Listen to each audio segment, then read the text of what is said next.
Hi, I'm Eileen Wasso, and I'm the founder of the Women of Color Health Project. And I want to welcome you to day 6 of our, what I'm calling Health Puzzles for Women of Color. And as you know, I've been trying to unpack this puzzling question of, why is it so hard for women of color to maintain a healthy lifestyle? I think there are a lot of people among us women of color who certainly are eating healthy, doing lots of exercise, maintaining a healthy lifestyle.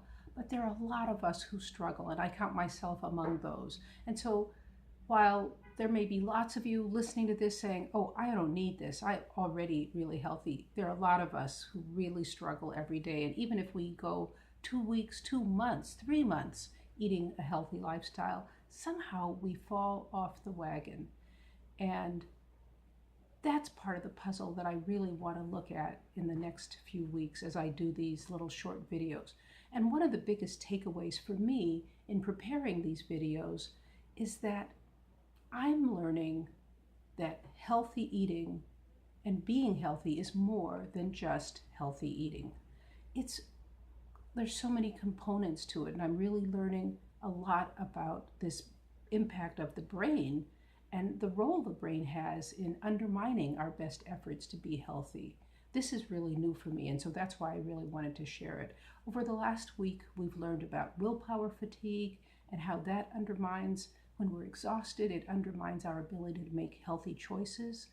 We've learned about the hormone-brain feedback loop, and when that gets broken, when leptin can't send its message to the brain to say, hey, I'm full, or when insulin says, I'm ready to send glucose into the bloodstream, but it gets blocked because the receptors are clogged up. They don't respond anymore to the role that insulin plays in helping open the cells to be receptive to the to the energy we send it.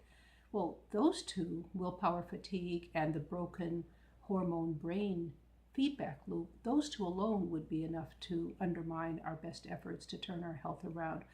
Yesterday, we learned about a third role that the brain has, and that is that there's a part of the brain that really loves this intensely flavorful, stimulating food that really is almost like getting a fix. That could be chocolate for some people. For others, it might be salty nuts. Once you start eating them, you just can't stop. Well, Susan Pierce Thompson's work shows us that the part of the brain that lights up when some of us eat that kind of food is the exact same part of the brain that lights up for drug addicts. That's quite shocking. And the culprits in this